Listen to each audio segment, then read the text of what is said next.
Hello YouTube, this is Harris from Team Gadget 69 bringing you a morphtronic deck profile. So let's get right into it. We have 3 cell phones. This is the searcher of the deck. Basically in attack position, you roll a die, you mill that look at that number of cards from the top of your deck, pick one morphtronic monster level 4 or lower, special summon that, and then get 2 monsters on the field. Next, we have 3 Wardons. Basically, you get him on the field in attack position. You could attack him directly with all morphtronic monsters, and then in defense position, other morphtronic monsters cannot be destroyed by battle. Then we have 2 Radons. He pumps them all up 800. 2 of them on the field, they all gain 1600. Defense position, everybody gains 1000 defense. Not bad. Then we have 2 Boom Boxins. He could attack twice, and you get him and Radon, pump him up 2000, hit him for 4. It's not bad. And then we got 2 Camerons.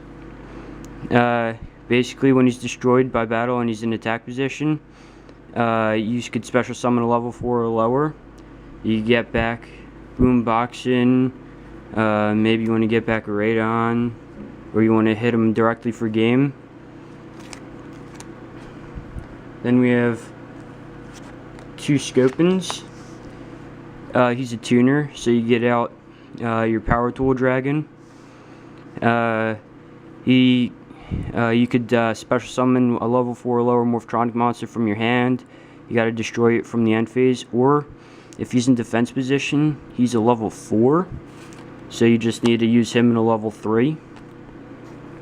And we got Remotin. I basically run him in here because he's a tuner. I mean, that's the only and he's a level 3, so that's the only purpose I have for him, really. Then I run a Clockin. You put him in defense position, you get a counter on him, and then you could take away the counters, inflict 1000 for each counter. And then for each counter, and you put him in attack position, he gains 500 for each counter on him. Then we run a Dataron. You could use this to inflict battle damage, take away,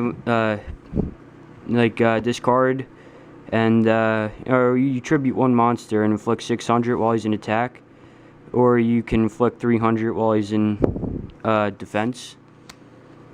Then we run 1 Lantern. He's a tuner, so any effect damage you would take is inflicted to your opponent instead while he's in attack position. It's not bad. And then while in defense position, this card is when it's destroyed by battle and sent to the grave, you take no further battle damage. It's not bad. This card, while it's in attack, the highest attack monster must attack this card, or when it's in defense, your opponent has to attack this card. And that's not bad. It saves all your other monsters, like your you could save your Bordon, your Selphons. Next, we're going to get into the spell and traps here. 3 double tool C&Ds.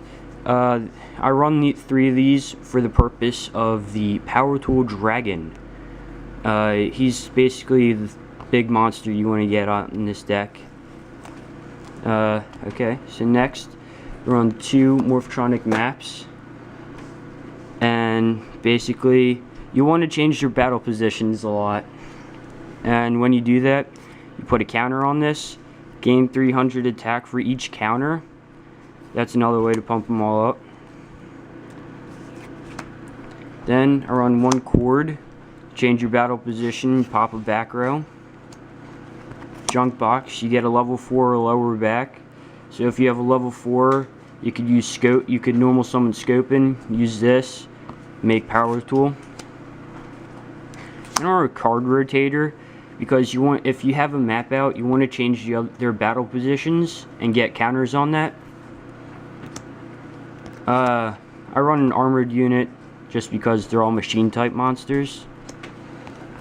Duplication, because you could, if you wanted to, you could overlay, make a seize. 1 day apiece. Then we run Dark Hole, MST, Creature Swap, Fissure, Lightning Vortex, and Ego Boost. Those are basically the staples of the deck. Then for the trap cards, we run one morphtronic bind.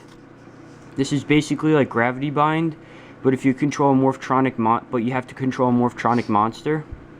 And same thing, level 4 monsters can't attack, but you can still attack with it as long as you have this. Morphtronic force field. You can negate a spell or trap that would pop a morphtronic monster. And we run a mix-up. You have 2 or more morphtronic monsters on the field. Activate this, select 2 cards, and then your opponent has to pop one of them. You run this morphtronic motion, Modiron. Can't pronounce things, but activate this. Morphtronic monsters could, when you normal summon them, could change to defense position.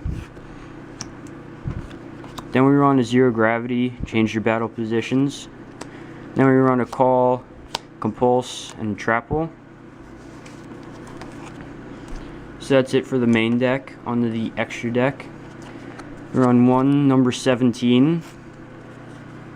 Then we run number 39, Utopia, because why not? And I run a number 44, Sky Pegasus. I find this card to be very helpful at times. And instead of popping a monster, your opponent could choose to pay 1,000. So you're either popping a monster or they're taking 1,000. That's very good.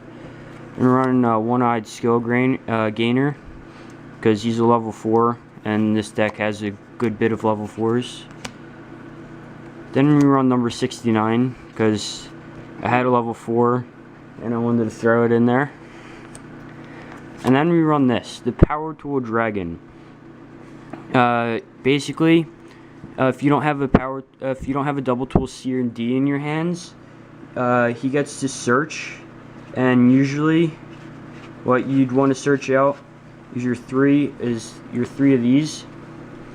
When you search out your 3 of these, your opponent has to pick one of them. Wouldn't matter. You equipped it to him. When he's in attack position during the battle phase, he gains 1,000 attack. So he's at 20. He's at 33, and then during your opponent's turn, basically, your opponent can't select another monster but him. I mean, there's no way to there's no way to beat him. Well, that's it for this morphtronic deck. I hope you enjoyed it, YouTube. We hope to see you all again soon.